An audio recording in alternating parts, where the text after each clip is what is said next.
Hey everyone, my name is Dyck, and I'm really excited to sit down here with Gerardo Echeverria. Love it. Gerardo heads up our research and insights team. You got a great window into how small businesses today are leveraging data and analytics, industry information to make better informed marketing decisions. Why don't you tell us a little bit about what you do? The crux of what we do is providing clarity, not only just for our clients, but also internally. Because you want to work smart. You want to do something that is actually effective and will drive meaningful change for them instead of just guessing and gambling with their money.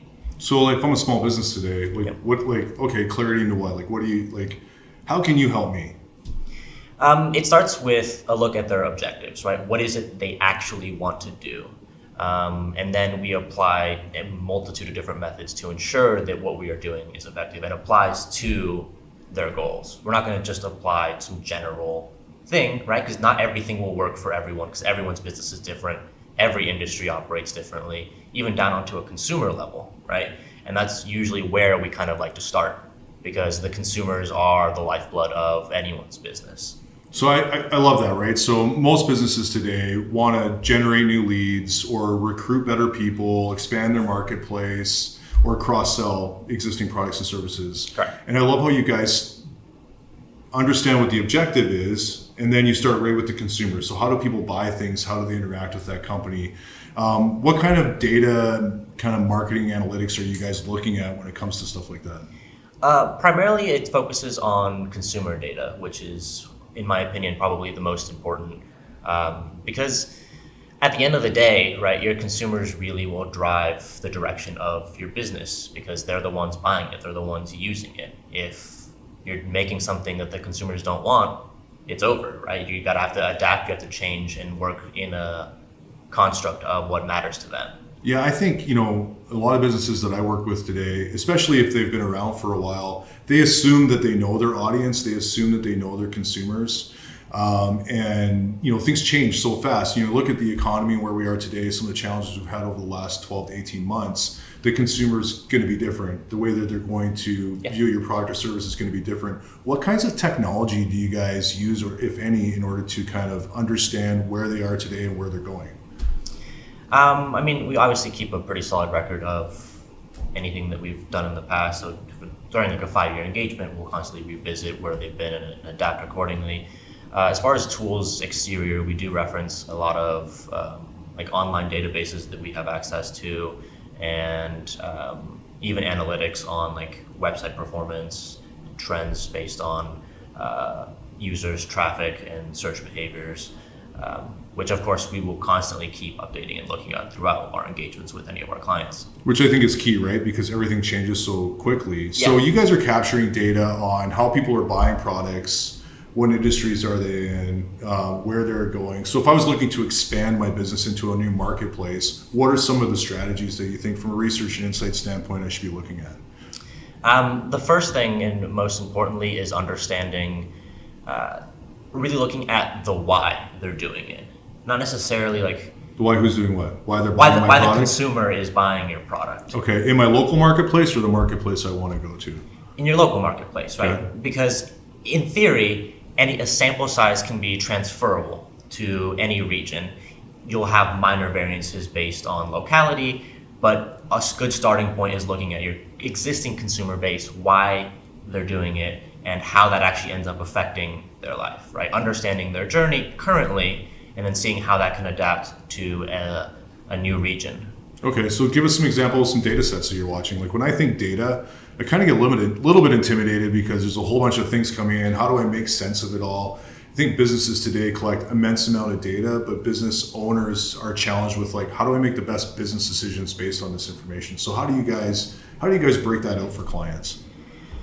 Well, a lot of the times, CRM is going to be the biggest platform that holds a majority of the data. Big data is still a relevantly new thing. The fact that over the last 20 years, we've contributed to 90% of all the data that's been collected on the internet. So CRM is always the great starting point. But then we look at, when we talk about data, it's always kind of, people just think numbers. And Sure. there tends to be the portion of it where it's not numbers, it's what people are saying, right? How frequently are people saying these specific things? And then we can translate it to numbers, right? You're constantly hearing that your consumers are upset that it breaks after a year, right? The fact that they are upset is the key important part of data. Now it's the frequency that we're hearing it that creates it into a trend. Right. So then we store all that kind of stuff in internal documents is a bulk of where we keep it past outside of accessing like our client CRMs. So you're using this data to make informed marketing decisions so that we're putting out the right content or the right message at the right time based on what the audience is saying. Correct. I think a lot of business owners today are really missing that point in understanding that, the consumer behavior changes all the time. And it's not about looking at what consumer behavior or industry information that's happening today. It's about what's happening over the next, 6, 9, 12, 18, 36 months down the road. Yeah, and there's a portion of it where you have to be flexible, right? A year ago, the idea of contactless anything was kind of ludicrous. Most companies would have scoffed at the idea of not wanting to interact with their consumers. But at this point, I feel like it has to be a necessity, right? If you're not doing contactless, you're alienating a big portion of people that still feel it's too risky to interact, but do want to interact.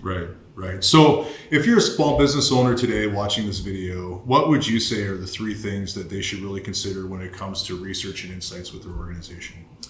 The first thing is, I guess the biggest problem, in my opinion, is they need to consider how they are currently doing marketing. If they're stuck in the traditional method where you look up a couple of market platforms, a couple research papers, and then you gamble, you effectively trial and error, you have this idea and you think it might work, but you're not sure. If you're still stuck in that, then in my opinion, you're already really behind and you need to work on transitioning to a more data informed, because the comparison I like to put it is the difference between you and I going to go play blackjack, right?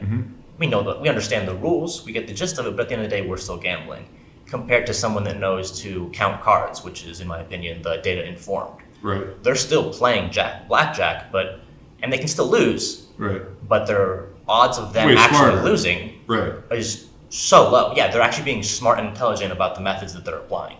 I love it. So leverage the data to make better decisions. Yep. Understand what's going on with your current client base and how they're purchasing your product. Exactly. And then be able to take that information and that understanding and apply it to new markets or new lead generation or recruitment or what have you in order to grow your business. Totally. Awesome. Well, I really appreciate you coming in. Thanks a lot, Gerardo. Yeah, it's a pleasure. All right. Take care. Thank you.